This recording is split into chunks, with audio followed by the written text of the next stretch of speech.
And now I'd like to introduce Louisa Horn, who's going to kick us off.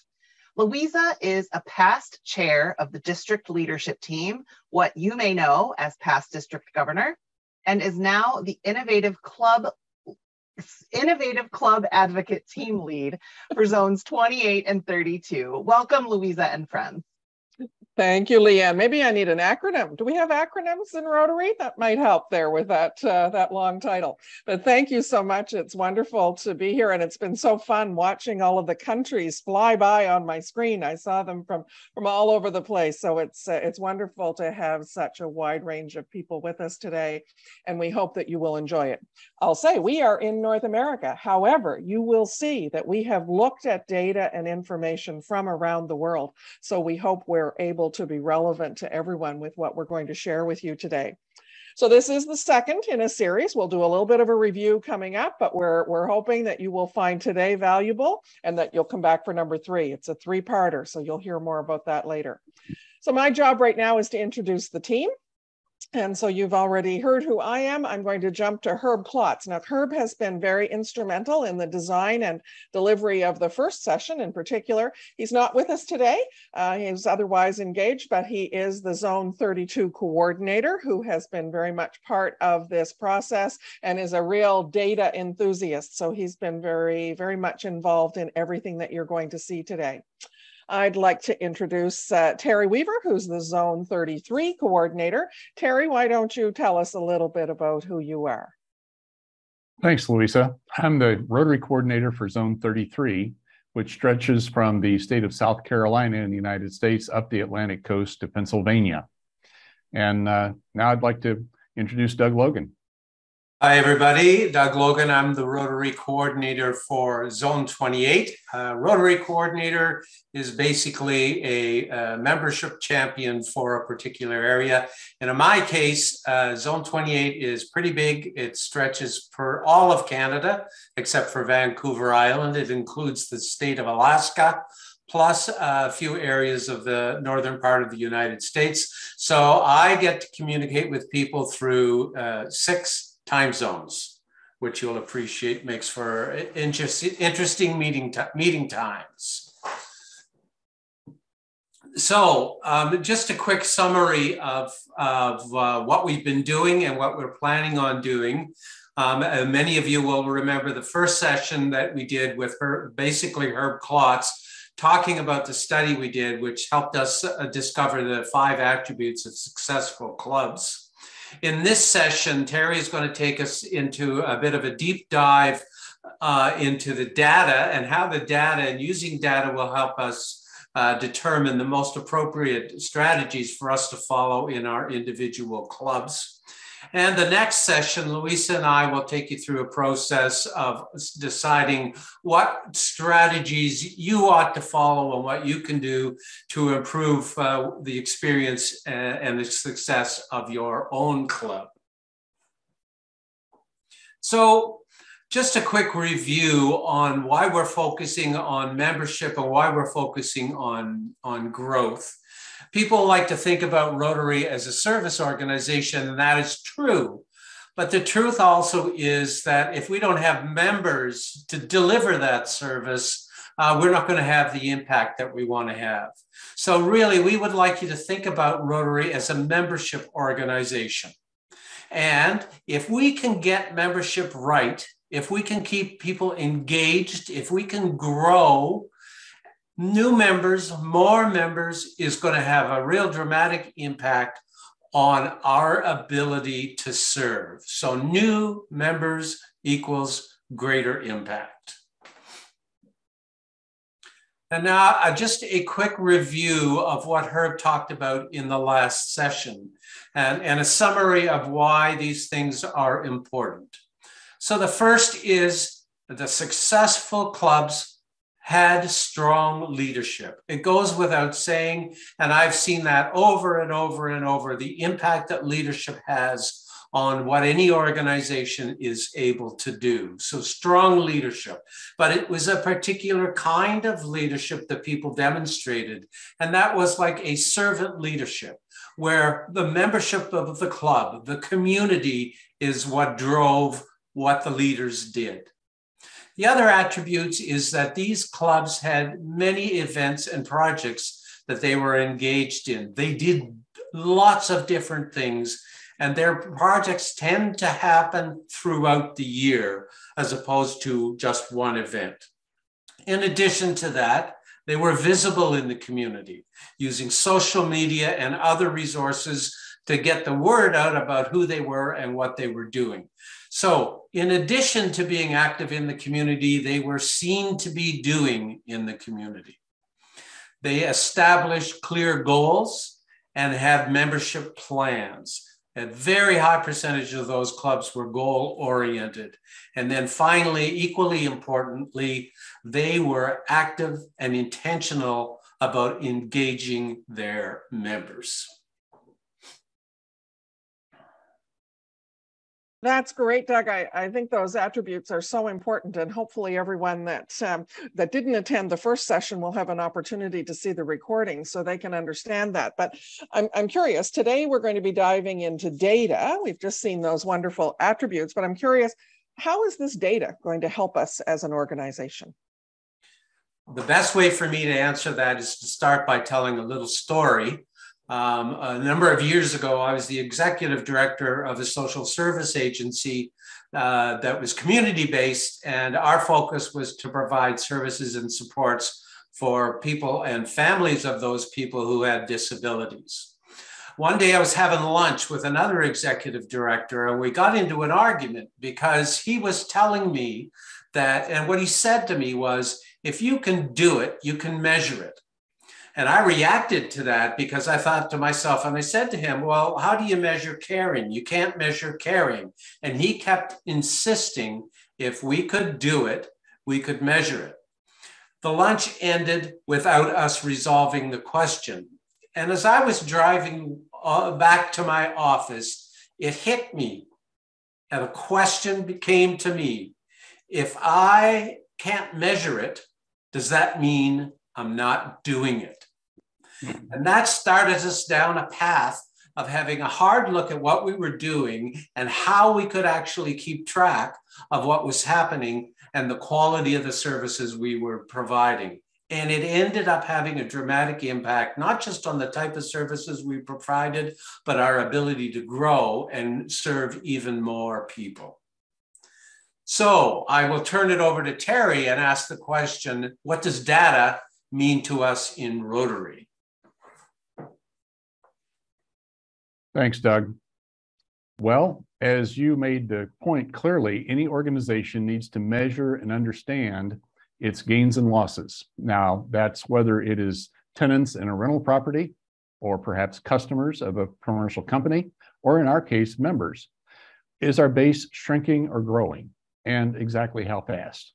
So we measure that in terms of an attrition rate. Attrition rate means a rate of loss, which is the percentage of clubs that leave, a percentage of members that leave a club in an average year.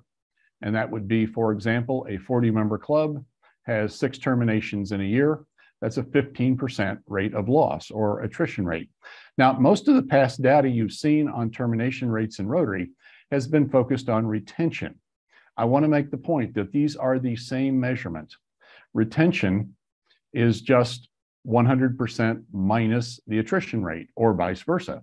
So 85% retention is exactly the same thing as 15% attrition.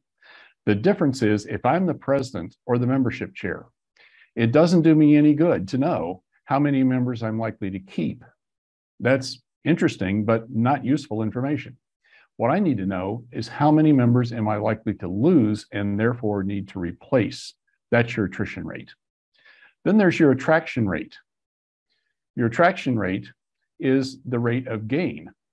In other words, how fast are we increasing our attracting membership? So it's the number of members attracted in a given year divided by the starting count of membership. So you just subtract the attrition rate from the attraction rate, and you have the net growth rate, which of course could be positive or negative depending on which is bigger.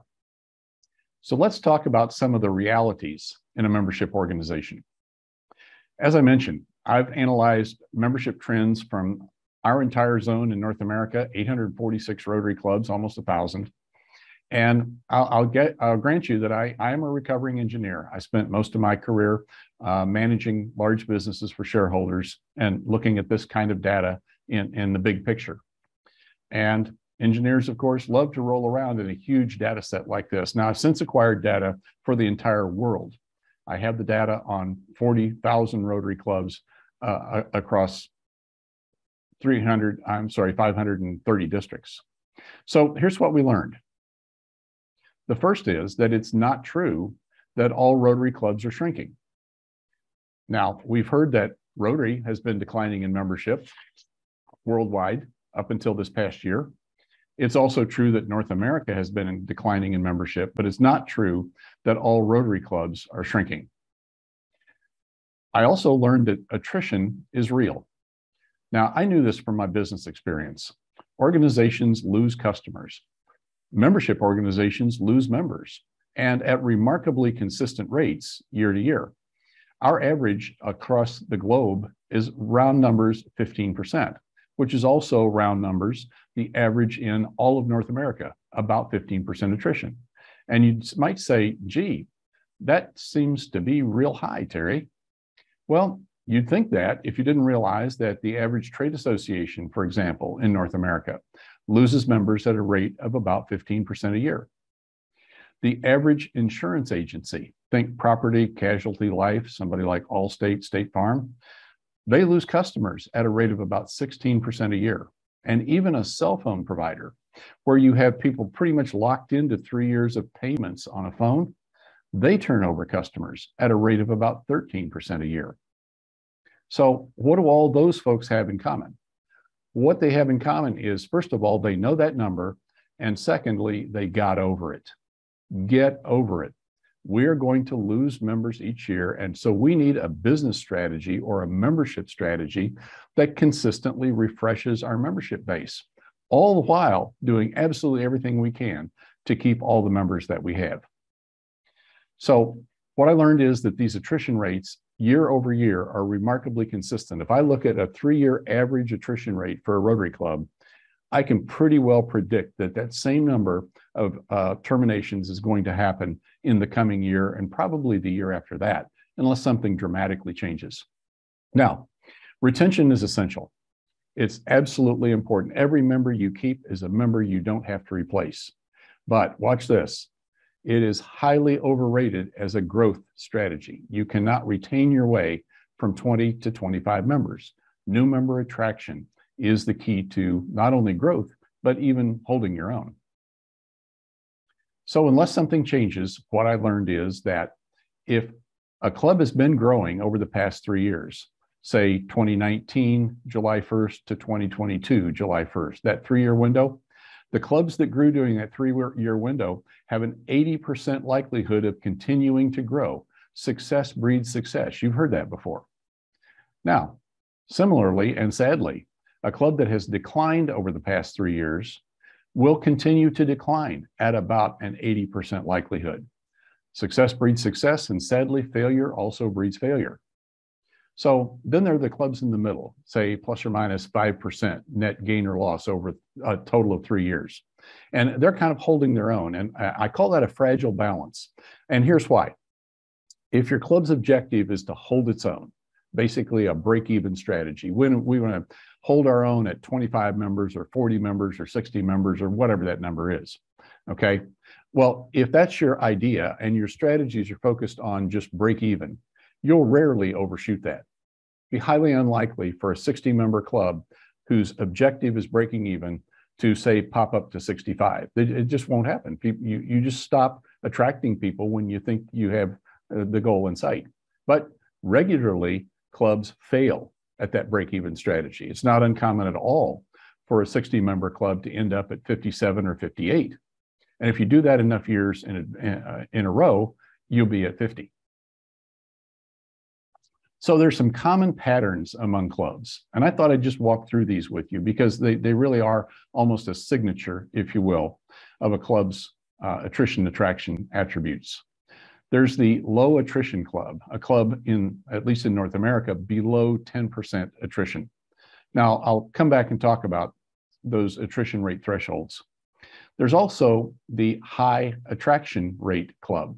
And when those come into alignment in the same club, clubs losing members at a rate below 15% and gaining them at a rate above 15%, that's what we call a growth culture. That's a club that simply believes that their club is going to be larger every year by just a consistent, moderate amount. 2 or 3 members, maybe 5% would be consistent, moderate membership growth. Then there's the high attrition club, above 18%, above the global average. And when that's combined with low attraction, attracting members at a rate below 10%, then you got a real problem. That is a danger zone. If I'm losing members at a rate of 18% and I'm attracting members at a rate of only 10%, basically, I've got a club that is simply shrinking by nature. Now, just to be clear, this is not about the numbers. This is not about the numbers. This is about sustainability. The sustainability of a Rotary Club, the ability of a Rotary Club to serve its community, the ability of a Rotary Club to continue to support the Rotary Foundation, to do all the things that a Rotary Club does, that depends on people. That depends on members. So by definition, a Rotary Club to be more successful in the future than it has been probably needs to be bigger. And you can easily say that a Rotary Club that is getting smaller year to year is definitely losing its critical mass, losing its ability to do what it does. Now, an attrition rate below 10% combined with a low attraction rate also below 10%. This is a really common pattern. And I've seen clubs focus entirely on keeping members, and kind of forget that we need to attract them. What happens then, it's not uncommon for that to also include a club that's simply aging out together. In other words, the median age of the club members is advancing roughly 1 year per year. And it's not at all uncommon for a very low attrition rate club to be shrinking. Those are surprisingly correlated. So let's take a look at another possibility, such as a high attrition rate club that also has a very high rate of attracting members. What does that look like? Well, what that is a club of high turnover. A club of high turnover. And that's not in itself a problem, depending on particularly where you are in the world. For example, the average turnover rate, the average attrition rates in zones in, for example, Asia, is in the 18 to 20% range. Yet those districts and zones are growing because they attract members at a 22 to 24% rate. Well, if you can sustain that, that'll work. It might be better to work a little harder in that case. If your attrition rate's over 18%, you probably want to work a little harder on keeping members. Then there are the clubs in the middle. What does that look like? Well, that's where you get into that fragile balance. The idea that we can just fly our club level at break even is very difficult to sustain. That is a tricky balance. That's a tricky balance. Why not instead plan on moderate, consistent growth of, say, 5% a year? There's no 30-member club that's going to be harmed by the addition of 2 members. It's not going to change the culture. It's not going to get us too big where we know it, forget who all our members are. 30-member club growing at a couple of members a year would be, in my estimation, the earmark of a healthy club. So how do we engage and keep our members? Well, it depends greatly on where you are and what the data looks like. Here's a club in Nigeria, for example. This club attracts members at a rate of 26% a year and loses them at only 5%. Absolutely exemplary. The fact is that that rate of attraction does present some challenges in terms of onboarding members and absorbing them long term. Club in Venezuela, it's got an attrition rate of 13%. Not bad with respect to North or South America. Attrition is not this club's problem, but I can tell you that most clubs in the world attracting members at a rate of below 10% is a shrinking club, which it is in this case. Then let's take a look at Italy. Here's now in Europe, particularly Germanic Europe, attrition rates are very much lower, dramatically lower. Here's a club with an attrition rate of only 2.5%. Sadly, They're not doing anything with that. They're only attracting members at a rate of about 1.7%, meaning they're losing about 0.5% a year. And that is, I can assure you, without even looking at the demographic data, which I don't have, but without looking at the demographic data in this club, I can tell you that this club is getting older year by year, probably most of its members over 60. It's just a pattern. In the UK, attrition rate of 52%. Wow, that'd take your breath away. Now, they are attracting members at a rate of 48%. So they're coming close to break even, but they're still in a little bit of declining danger. And I might suppose that this could perhaps be an E-club. E-clubs do have these higher attrition rates because of the transient nature of an E-club's membership.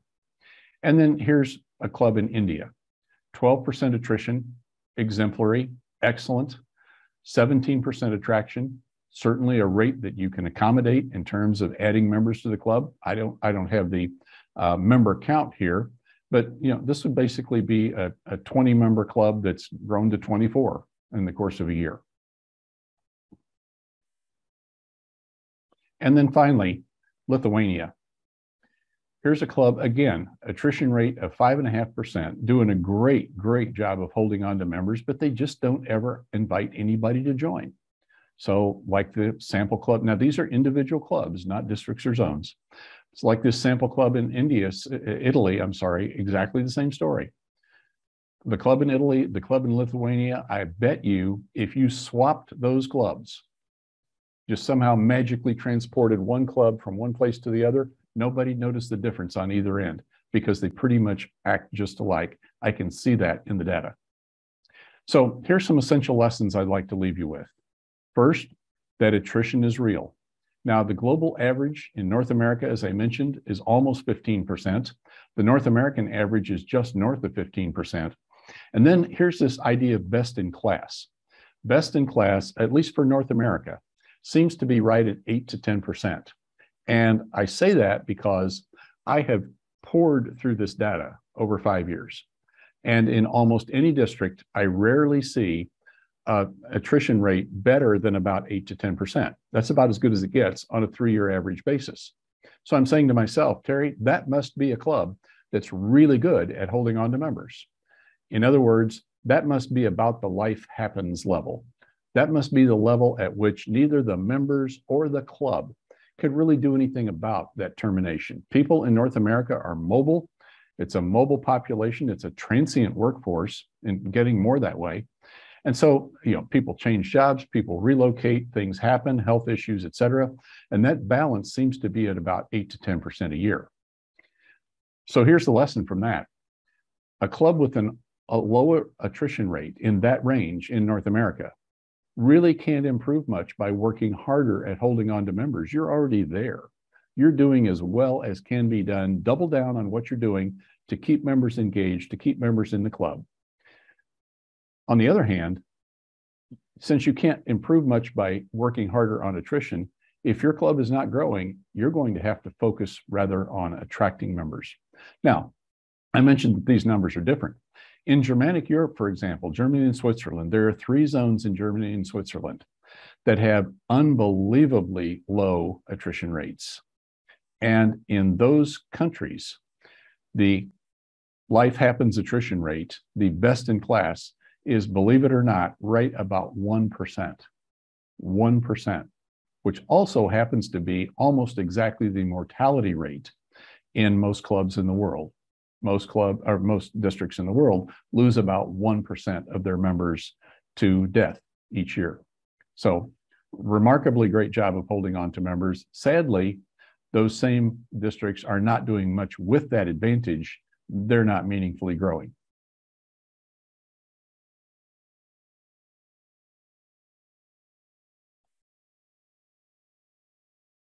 Now, attrition rates over 15%, those need attention. You've got members voting with their feet. They're leaving at rates higher than the global average, higher than the North American average. Now, again, that average is a little bit higher in Asia in the 18 to 20% range. So if you get up in that zone, you know that people are leaving your club and they're doing it for a reason. People don't quit Rotary. They quit Rotary clubs. People don't wake up one morning and say, you know, that four-way test thing, I'm just not sure about that. They wake up one morning and say, I am tired of this Rotary Club that's not doing anything meaningful and not meeting my expectations. As I mentioned, retention is highly overrated as a growth strategy. It's an important membership strategy, but you can't grow by just holding on to people. You have to attract members faster than you lose them. Almost goes without saying, but I still had to say it. And knowing your club's history would be important in all this, right? Knowing what your situation is, whether your problem is attrition or attraction, and actually having the data would be essential to success. Now, let's talk about some essential metrics. Some essential metrics in a Rotary Club. We talked about the attrition rate. I need to know the rate at which people leave my club each year in order to plan on that essentially same rate of replacement in the coming year. Unless something dramatically changes, it's going to be very, very similar. Now, then we're talking about the attraction rate. How fast am I on average attracting members? And unless you do something different, that's going to be about the same too. The third thing you need to know then is that attrition rate converted to a whole member count. In other words, what does 5% attrition mean in terms of the actual number of members? Obviously, in a larger club, it's going to be a bigger number. So we want to look at that actual attrition count because that's really what your membership committee has to plan on in terms of replacement in order to hold your ground and then grow moderately and consistently. So I'd like to call your attention to your goal setting worksheet. If you haven't pulled that down already, you'll notice the URL up here, bit.ly/myworksheetri, or you can use this QR code, or of course, fish out the link that you got in the email prior to the webinar. But let's take a look at your goal setting worksheet. Now, I put a sample club on the screen so we have something to talk about together. The first thing I'd like you to look at is the attrition rate. What is your club's annual attrition rate? In the case of this club, a club in North America, 13.3% is a just fine attrition rate. They could knock that down maybe a couple of points, maybe if they just lost one fewer member a year, they'd get this down to say 11, but that's about as good as it gets. Then you have to look at your attraction rate. Your attraction rate, 8.6% in the case of this club. Now, I picked this club because this is a club I am gravely worried about. This is a club that absolutely follows that pattern of a low attrition rate and an even lower attraction rate. This is a group of old men and their fathers that are aging out. The median age of this club is advancing literally 1 year per year. Now, what I'd like you to do is do the math. Subtract the smaller number from the larger to determine your club's actual net growth rate. If you need to, I'll give you a moment to reach for your calculator on your mobile phone. What is the net growth rate, plus or minus? We figured out the sign for you, of course. If your attrition rate is higher than your attraction rate, in this case, it's negative 4.7%. So the question is then, what problem does your club need to solve? In the case of this club, it's not low retention. It's not that their attrition rate is too high. It's insufficient new member attraction. They're just not putting enough effort into inviting people to join their club. So let's look at the result of that. Scroll down to the bottom of the page. Now we're going to talk about your club, your history, and your goals.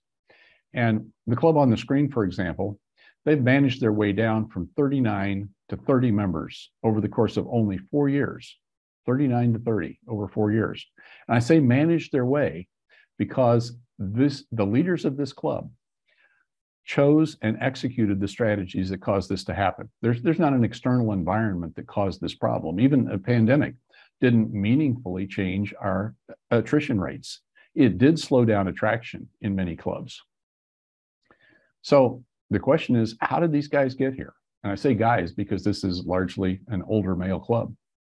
Well, they got here from 65 members in 2004.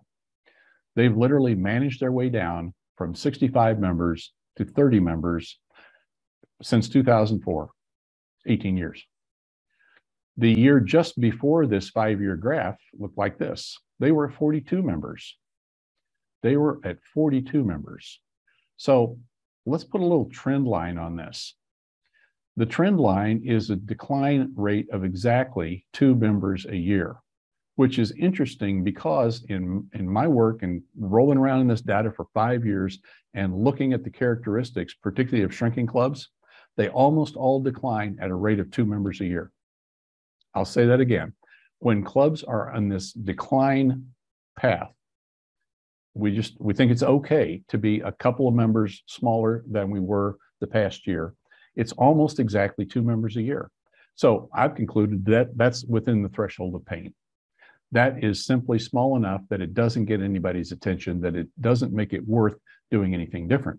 Well, that's of course how this club got from 65 to 55 members in 5 years, from 55 to 45 in the next 5, and now you see them sell 30. Absent anything changing, I'd absolutely expect 5 years from now, I would put money on this club being at 20 members.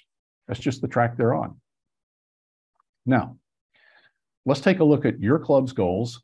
Taking a look at the right-hand column at the top, this is your membership as of July 1st, 2022. This is the official count from the RI data. And the question is, what would be a reasonable membership goal for the end of this year, for July 1st, 2023?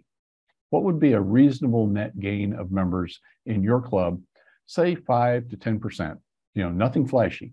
In the case of this club, I would think, given their history, they could easily get themselves back to, say, 33 members in the course of a year.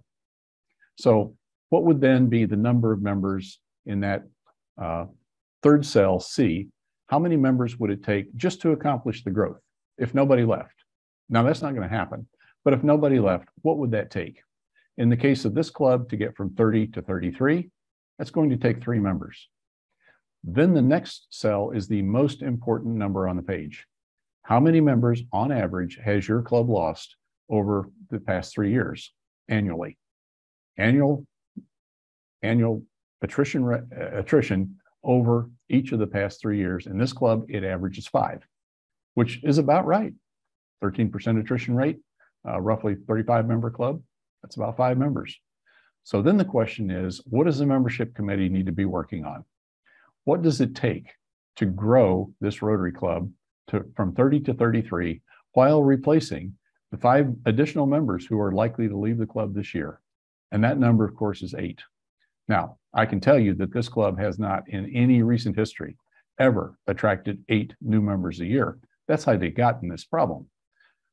So let's get real about the fact that people will leave our club. They'll leave our club at about the rates they have been unless something dramatically changes. And then we talk about how many people we're going to have to replace and how much we want to grow. So if you knew nothing about the data, if you knew nothing at all about the data, some simple success targets would be these. Keep your attrition rate below the global average of 15%, 15% or less attrition. And if you wanted to grow at, say, a rate of about 5%, you'd want to attract members at a rate of about 20% a year. In the case of, again, a 40-member club, like the one we saw on the screen, 20 members a year would be about 8 new members, wouldn't it? 8 new members, we'll lose perhaps 5 or 6. We'll have consistent, moderate growth, and we'll be a stronger club. 5 years from now, we'll be an even stronger club 10 years from now. So, given your information on your worksheet, what problems do you now know you need to solve based on the data? Is it high attrition? Is it insufficient new member attraction? Is it both? Or is it neither one? By and large, insufficient new member attraction is, in my assessment, in most cases, the major cause of failure of a Rotary Club to grow. We're just not inviting people to join quickly at a sufficient rate. So we have some time for questions. And Leanne, I believe you're going to moderate that. Terry, thank you so much. If everyone is like me and not an engineer or a numbers person, you might need to spend some more time on this, but I would feel encouraged knowing the number that I would need to grow. So Terry, thank you for having given us those tools. I want to actually focus on a question about quality versus quantity. And Louisa, I'm going to ask you this question. So should we focus when we're thinking about attracting new members on the quality of a candidate or quantity? Ooh, that's a loaded one, isn't it? And that does come up a lot in clubs. And I think it may be a moot point. I mean, what we're seeing here is that we need to focus on the goals that we set. It's not just numbers for numbers' sake. It's numbers so that we can have the impact that we want to have in our communities, right? That's what this is about at the end of the day. And so I think sometimes we get a little bit too rigorous in what we do when we're bringing people in. And if we think about what most organizations do in a hiring situation, we might go through assessments and multiple interviews and all kinds of things. And at the end of the day, people are still going to leave, and we may not always get it right. So I think we need to focus on encouraging people to suggest people they know who are potential Rotarians. We need to be all over the leads that we get from RI.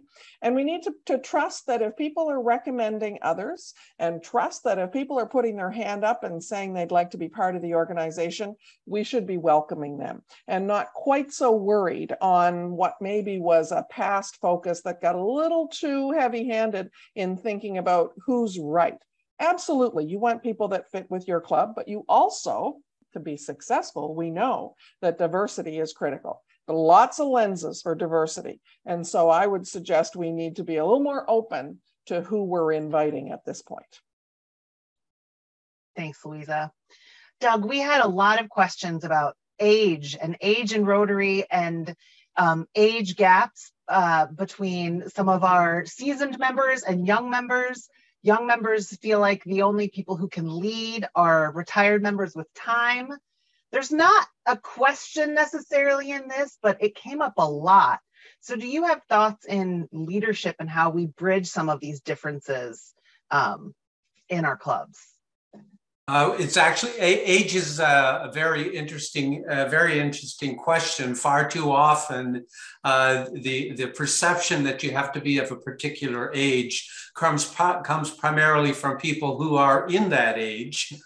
So I was in a situation earlier this year where very, very senior Rotarians were saying the only people who could make decisions about Rotary were people in their group. And that's just profoundly not true. To me, the issue of age is really, it's not about age. It's about the club and the quality of the club. And if you just bear with me for a second, the significant value of the data that Terry has provided and in his great work is what it lets us dive into and better understand the unique differences from club to club, and helps give us a tool through which we can begin to look at our unique situation in our unique community and encompassing all of our unique experiences. So what it allows us to do is really begin to individualize what our situation is. And so that's what it's about. It's not about age. It's about our situation. And it's about our ability to have an impact. I noticed that there was a comment in chat early on when Terry was talking about being uncomfortable with using data when what we need to talk about is impact. And impact means having the right diverse mixture of people continually growing and getting stronger that allows us to continue to grow and have a better impact on our communities. Thanks, Doug. Yeah, Terry, we got a lot of people actually saying they weren't surprised by the data, but they wanted to know what next. And that makes sense, right? Everyone wants a roadmap. And I think to summarize what Doug just said, the map is going to look different for every club. But Terry, if you had to give people a piece of information about what's next, what would you recommend? If you would like, you're welcome to go to the RI Zones 3334 website. Just search on RI Zone 33, and you'll find a whole lot of membership data there. If you just searched on the word intentional, you'd find 10 intentional strategies that are guaranteed to help you grow your Rotary Club. The first 3 of those have to do with prospecting. In my experience, now when I'm not doing this and when I'm not playing with the grandkids, I have a little business coaching practice. I help small business owners figure out how to solve problems they don't know how to solve. And in every case, when I see a small business that's not growing, it's exactly the same reason as a Rotary Club that's not growing. They don't know how to prospect. They are not bringing enough people to the table. You don't have to sell Rotary. All you have to do is show it to people. All you have to do is not be bashful about it. So I would say an intentional prospecting strategy to come up with potential members that your members know, not strangers, that we ought to be talking to, we ought to be bringing to, say, a Rotary information hour to teach them something about Rotary, not necessarily a club meeting. So those are some of the basics of what's worked for clubs that have grown, is they come up with a decent prospect list, their members approach those folks, invite them to learn something about Rotary, and they join. Thanks, Terry.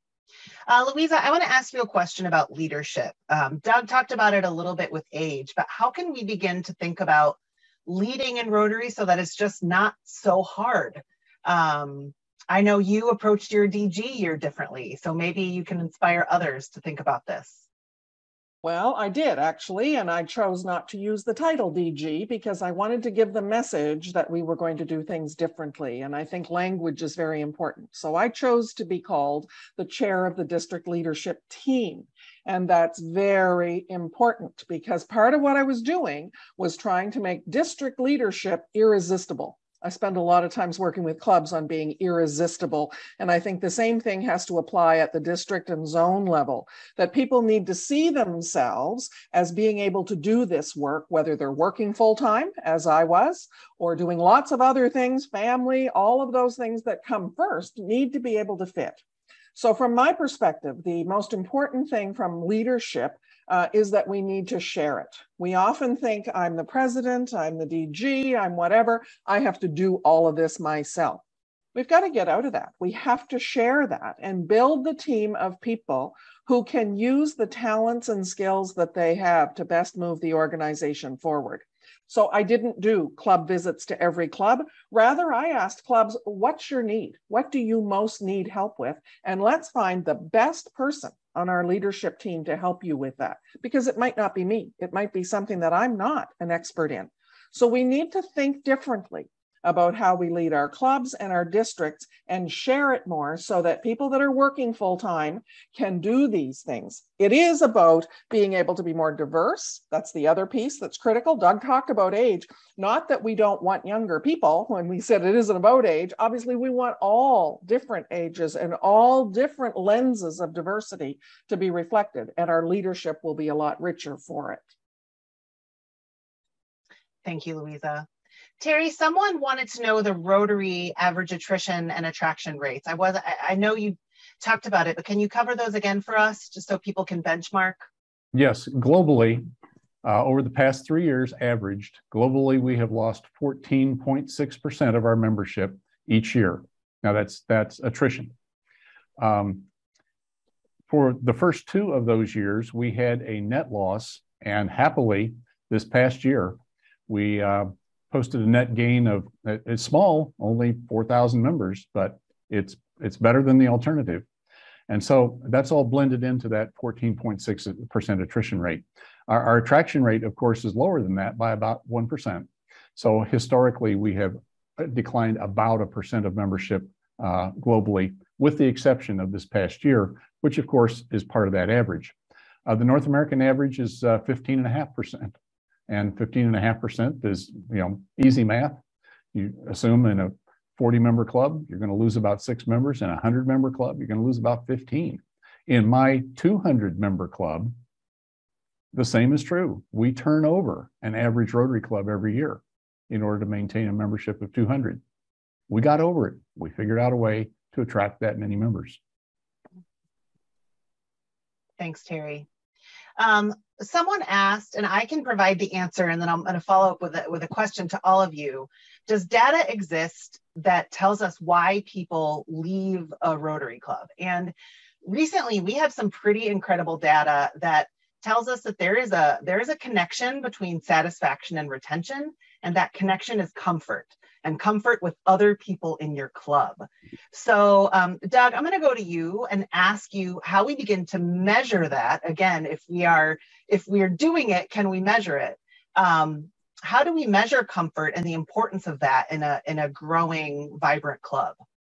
Well, the comfort one is actually really easy to do. I mean, any club could pretty easily put together a confidential, anonymous, and simple to complete survey of their members. Rotary has club survey resources. There are all kinds of ways that you can do it that allow you to have a real sense of how people are going, and it gives you a bit of a rational tool to look at things. And one of the values that I've learned over the years of surveys is if you are in a situation where you want to change something and you're running up against a small group of people or a strong personality that is really pushing to keep things the way they are and telling you, no, we can't change. What the club data allows you to do, what survey data allows you to do, is to point out to that person, well, wait a second, that's not really what everybody wants. So I would encourage you to have a look at surveying your club. Many clubs do that every year, every other year, and it allows you to keep a good handle on things. And then there's another real easy thing for you to do is, what's it feel like when you go to the meeting? What's it feel like in your tummy? Do you feel like going to the meeting? Do you want to find an excuse not to go? And so on. Maybe I'll jump in too, because I love this one. And as I mentioned earlier, this idea of being irresistible as a club is really a key thing for me in looking at all aspects of a club. And you can learn about those things from a survey. And I've just looked at data from over 400 current and past members of the district that I'm part of. And clearly we see lots of different things that relate to people's choices. We do have a lot of choices. And there are lots of things that are happening. It's not just COVID. A lot of people say, oh, we've gone down the last few years because of COVID. When we look at the graph of global membership, the slope of the line did not really change during COVID. Yes, it has an impact, absolutely, but it's not the big thing. The other things that we see, of course, people's lives are just super busy. We've got so many things happening with children and families. Our work life has changed. Some of that has been COVID related, but even without COVID, many people are always on. It's the 24/7 work kind of environment. All of those things need to be considered as we think about the people that we want to attract, what will be irresistible and workable for them, which is why a lot of the new flexibility is really important. How do we diversify that range of people? And how do we ensure that we have from a business perspective, the value proposition to really be irresistible for them? And that is what we see over and over. And at the same time, we need to be thinking about the values and the 4 strategic priorities of Rotary and make sure that that underlies what we do in our clubs to be truly irresistible. Terry, I want to give you a chance to address maybe some of the skeptics on the call who are looking at the numbers and either don't think it quite tracks or aren't going to take action on it. You know, they say these numbers are nice, but this isn't my problem. Help us reframe that for them. Sure. And I've heard this. I've done this in countless membership seminars and membership summits around our entire zone. And it's not uncommon for somebody to hold up their hand and say, Terry, these numbers aren't right. And my answer to that in every case is, well, they may not be right, but they're the numbers that your club has been paying dues on for each of the July 1st of the past 5 years. In other words, I mean, these numbers are pulled right off the Rotary International site. They reflect every member you've added. They reflect every member you've lost over the past, again, average of 3 years. The total membership July 1st and 5 years. This data is rock solid. However, of course, if your club's not doing a very good job of administration, leaving people on the books that are phantoms, that sort of thing, then obviously that data is going to be mistaken. But I think that's rare. The fact is that as I went through this a couple of years ago, with a group of district leaders, a group of governors that hadn't seen it before. One of the people on the Q&A said, you know, you just really can't run away from this, can you? And he was right. You really can't run away from this. You got to wear it. Your club has a culture, whether you like it or not. You just got to face up to what that is. And if you don't like it, then it's time to change it. But you can't do that unless you know what the facts are. Okay, while we're on that, Terry, why don't you let us know what other things you'd like us to take away? Sure. Well, one of those things is attrition's real and it's highly predictive. Unless something changes, the rate of attrition and the count of attrition, people that leave your club in a year, is going to be pretty much the same. And this is not a caveat it's hard to provide here, because in my experience watching Rotary clubs, things rarely do actually change. I'd encourage you to be a change agent in your club. If you don't like the results, stop doing the same things. That'll get you more of the same results. Your attraction rate has to exceed your attrition rate. It seems like simple math, but we always want to forget. We always want to forget in about February or March, when our membership is up like +2 members, we get all excited about that, which we should, but we don't want to forget that on average, we've lost 5 members a year, and so far we've only lost 1. There's about 4 more to go. That +2 is going to melt away in June. It's going to become that standard -2. So now here's something that's maybe hard to swallow, but chronic membership decline, like I said, it's not about the numbers. The number is a metric of success. The number is a metric of successful attraction and retention of members. And if that's not working right, it's not the numbers that are causing that, it's the club. Chronic membership decline, loss of members over long periods of time, is a symptom of leadership dysfunction within the club. The leaders are either focused on the wrong things, or they haven't got their wheels lined up, organized, so they can make things better. Now, that brings up the point that you may not be able to fix this yourself. Like I said, I get hired as a coach of small businesses by business owners who can't figure out how to fix a problem that they've got. I've got a lot of experience solving business problems. Now, I can't fix everybody, but in most cases, I can pretty much put a finger on what the problem is that needs to be solved. Together, we work out the solution, but of course, it's up to them to execute it. And by and large, they do. So ask for outside help. Your outside help resource would be your district membership chair and your current sitting district governor. I go to those 2 people and say, hey, enough of all this. I can see that our club declined from 50 to 40 over 5 years, and from 40 to 30 over the next 5. And now we're down in the 20s, and this is not going to end well. We need some help.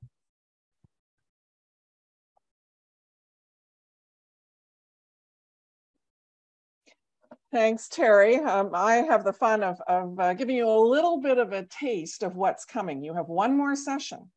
And that session really takes what we've been doing and kind of hit where the rubber hits the road. What are we going to do? So what? Now what? How are we going to take this new understanding and move forward to make some changes and to see the results we want to see? So I'm going to give you a little acronym, because that's what we do, is an acronym. And we often say that when you go to a session like this, you want to take away 1 really good idea. So my acronym is going to be IDEA, and I'm cheating a bit to say that it has 4 parts. So the first part, the I, that's my little Rotarier dog. I have a stuffed dog and I call him a Rotarier. And that's him looking in the mirror and seeing a real dog. He's not a real dog. This is internal focus. That's what we've been talking about today. And what we want you to do before the session that we do in November is to really take the time to look internally, look in the mirror, try to understand your club. And is it irresistible?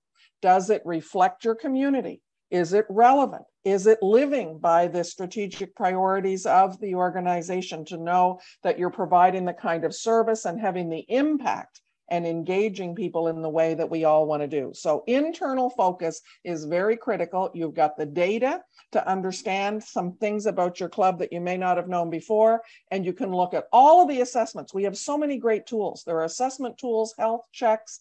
There's the tools that come through the membership team. There's the learning center. There's the president's citation or Rotary citation. Look at all of those and see where you measure up and be realistic as you do so. So that's the internal focus.